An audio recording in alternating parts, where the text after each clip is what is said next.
Gibson Performance Exhaust has invited us behind closed doors as they install and test a catback exhaust with shorty headers on a Ford F-150.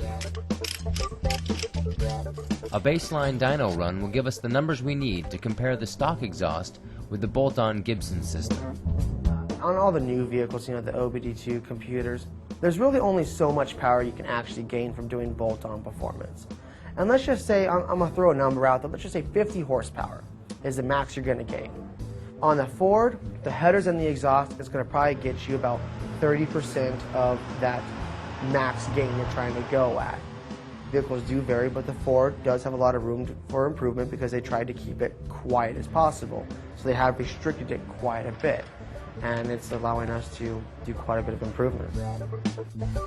After laying down 241 peak horsepower and 260 pound-feet of torque, our box stock Ford F-150 FX4 is ready for surgery.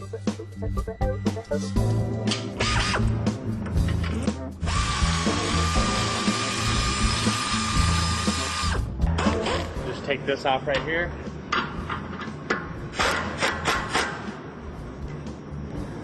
Okay, and then you just gotta wiggle this thing out. And it just kind of puts this, yeah, it just kind of gets out of your way so you get more room to get up in there. Now that the Y-pipe and cats are out of the way, one of the truck's skid plates is removed to allow access to the tailpipe and muffler. Once the pipe clamp is loose, a pry bar is used to leverage them from their rubber mounts.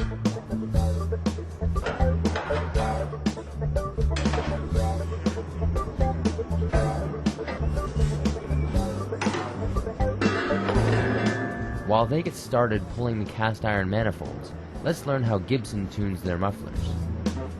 This is what we call an offset muffler, where basically the inlet is offset from the outlet. So this piece would slide onto here and be pressed into that case. So if you look here, the inlets are offset from the outlets. Now you can adjust the flow by having the outlet pipe bypass these inlet pipes.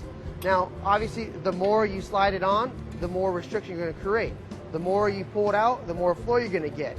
Some mufflers will have gaps here, some mufflers will completely bypass each other. That's where we get the term bypass chambered muffler. It's easy to make a system loud and perform well. The hard part is making it be more on the quiet side and perform well. And that's kind of what you use these louvers and the location of the chambers inside the muffler to get to that point where you want to be, which is a good mellow sound, nothing annoying, but give you a good power and torque curve, and in the long run benefits you in fuel economy as well. Back in the shop, the new shorty headers wait for the last bolts to be removed from the old manifolds. A stock manifold is very restrictive, just like a stock exhaust or a stock muffler. There's a lot of resistance there. Normally we can increase the amount of flow on a stock manifold 50 to 70 CFM per side.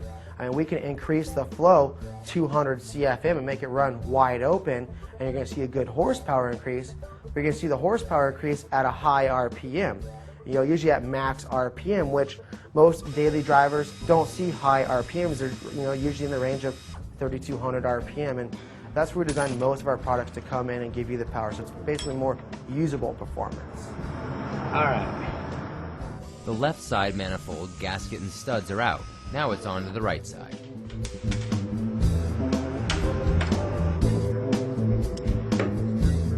Uh, 90% of the products on the market are all street legal, smog legal.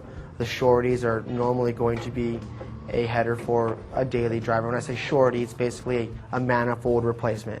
You pull your stock manifold off and bolt the header directly to your factory Y pipe and to the head. Here's a nice detail. The headers have slots instead of holes along the top. This allows you to use the header bolts to hold the gaskets in place while you slide in the header, and everything lines up. Let's see it in action. Okay.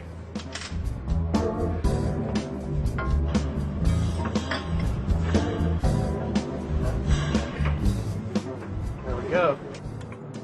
The shorties are torqued to the head, but not the ball coupler at the Y-pipe. Just kind of snug them up a little bit, especially since we got the cap back off. The exhaust systems fit well in part due to Gibson's CAD data machine. Check it out.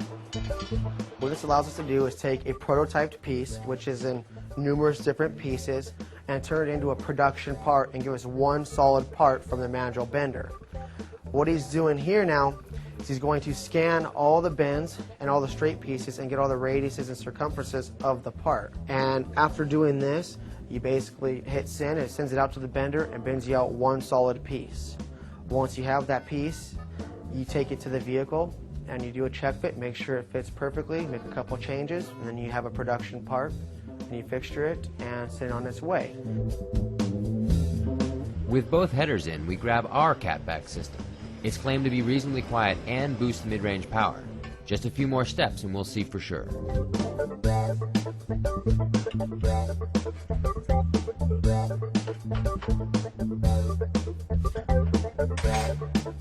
It's recommended that we have 2 inches of overlap inside the muffler, both on the inlet and the outlet side.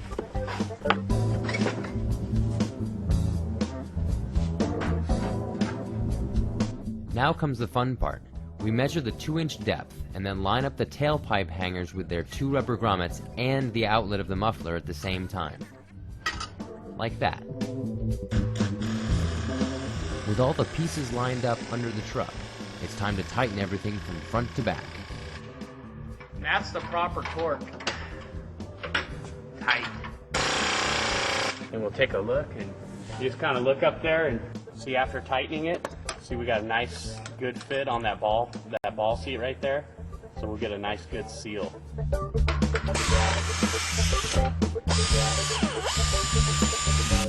clamp on. I'm going to show you a little trick here. Is we clamp it right like this way. Okay. And you spin it 180. And what this does is it makes sure you get a good clamp on it, and it stays tight and everything. And if you notice, you see how I put the clamp is I put it close enough to the edge. You know what I mean? Because the pipe's all the way into here. So you're clamping all the way out here, you're getting a real good seal like that.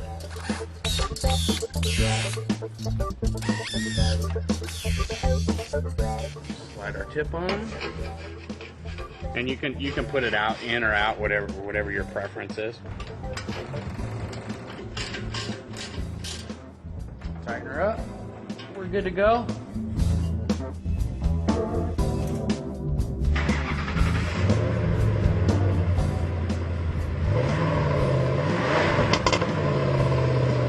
Sounds great.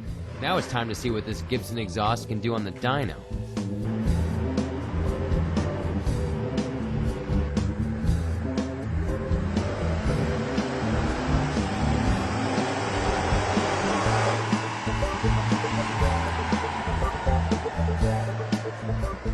We use both bolt-on shorty headers that bolt up to the factory manifold and a catback which bolts up behind the catback. By doing both these modifications, we're showing about 13 horsepower and roughly 30 foot-pounds of torque between 3,100 RPM and 4,200 RPM. This just kind of goes to prove that sound doesn't necessarily mean power. This system is a fairly quiet system. It's in fact only 2 decibels louder than the stock system, so really it's not much of a noticeable difference, but the power is where you're going to see, feel the difference.